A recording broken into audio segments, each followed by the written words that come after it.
महाराज जी, एक प्रश्न और है।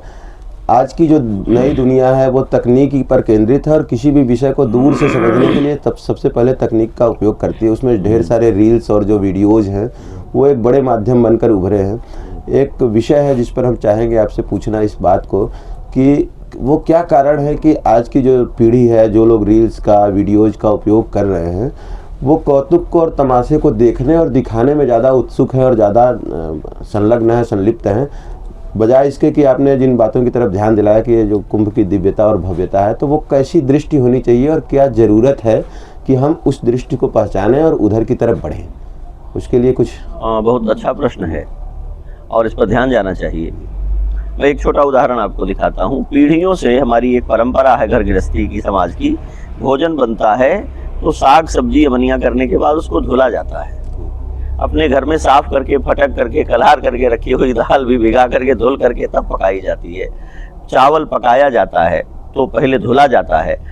रोटी पकाई जाती है, आटा गूंथना है तो आटा पहले चन्नी से छानते हैं। इसका अर्थ क्या है? कोई भी आहार बिना शुद्धि का परीक्षण किए लेने पर अनिष्टकर हो सकता है। पर एक नई आतुर पीढ़ी तैयार हुई है जो हमारी सूचना को बिना फिल्टर किए ले रही है। हम सब्जी खाएंगे, पकाएंगे तो धुल करके, हम फल खाएंगे तो छील करके, गुठली निकाल करके, धुल करके, और हम सूचनाएं खाएंगे बिना धुले हुए, बिना प्रक्षालित किए हुए। उससे नुकसान हो रहा है। हम आतुर हो गए हैं और उस आतुरता का ये परिणाम हुआ है कि उससे बाजार का लाभ लेने वाले लोग अधिक धूर्त और चालाक हो गए। जब उन्हें लगा कि सूचना के माध्यम से जो परोसा जा रहा है, लोग इसे धुल नहीं रहे हैं, लोग इसको शुद्ध नहीं कर रहे हैं, लोग इसको छानते परखते नहीं हैं, तो उन्हें लगा ये सबसे अच्छी चीज़ है, यही बेचो। फल बेचने में तो कोई सड़ा गला निकालता है, सब्जी बेचने में तो कोई सड़ा गला निकालता है, भोजन में तो कोई कहता है कि ये स्वाद ठीक है, ये स्वाद ठीक नहीं है। लेकिन ये जो र्यूमर फैलाने वाले लोग हैं, इनको कोई नहीं पूछता। आप देखिए 10-10 साल पुरानी वीडियोस लोग चला दे रहे हैं भीड़ की, कुंभ के नाम पर। कहीं पुलिस ने किसी को लाठीचार्ज में पीटा होगा तो उसको चला दे रहे हैं, कह रहे हैं देखो कुंभ में पुलिस पीट रही है लोगों को। और मजेदार बात यह है कि उसको देखने वाला बहुत बड़ा समाज ये नहीं सोच पाता कि इसकी प्रामाणिकता की भी कोई जांच हो सकती है, यह गलत भी हो सकता है। और उसका लाभ ये होता है कि व्यूअर्स इतने मिल जाते हैं कुछ ही घंटों में कि चलाने वाले कोई अनैतिक काम कर रहे हैं, इस बात से बाहर निकल करके, इसको भूल करके वो कितने हिट हो गए हैं इस पर केंद्रित हो गए हैं। जी, तकनीक बड़े लक्ष्यों को साधने के लिए साधन है, तकनीक स्वयं में सिद्धि नहीं है। और हम धीरे धीरे इस कुंठा में जा रहे हैं कि तकनीक ही सिद्धि है। ये तकनीक सिद्धि नहीं, साधन है। और जब तक हम साधनों की पवित्रता का विचार नहीं करेंगे, भारतीय जीवन दर्शन में तो साधन साध्य की पवित्रता का विचार है ना, तब तक ये संकट बना रहेगा। जब तक हम अपनी प्राप्तियों के सोर्सेज को नहीं सोचेंगे कि ये स्रोत क्या है।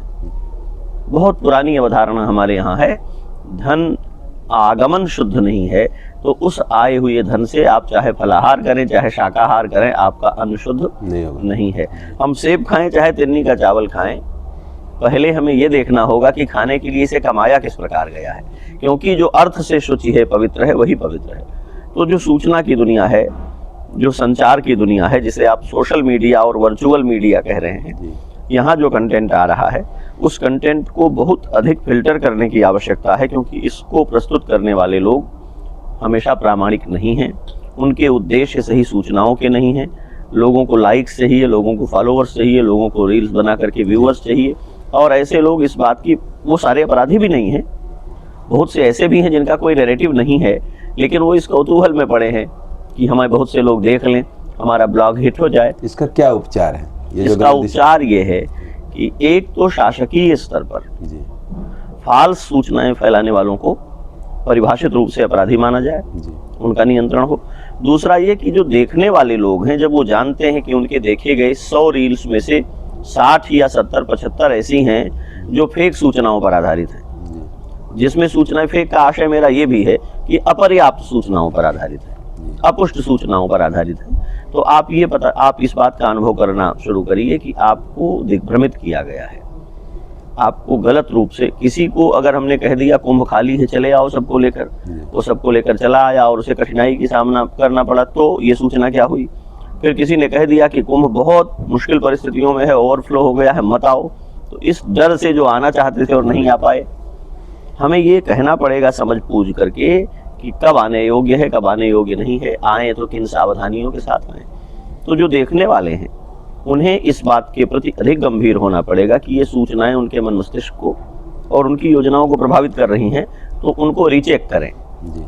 सभी सूचनाएं जो इंटरनेट के माध्यम से हमारे पास आ रही हैं उनको एक बार चेक करें, उनकी प्रामाणिकता के बारे में सावधान हो, नहीं तो आप ठगे जाएंगे। क्योंकि जो आधुनिक विश्व हमारे सामने आ रहा है ये सूचनाओं से भरा हुआ विश्व है, टेक्नोलॉजी का खेल चल रहा है, एआई की दुनिया में हम लोग प्रवेश कर रहे हैं।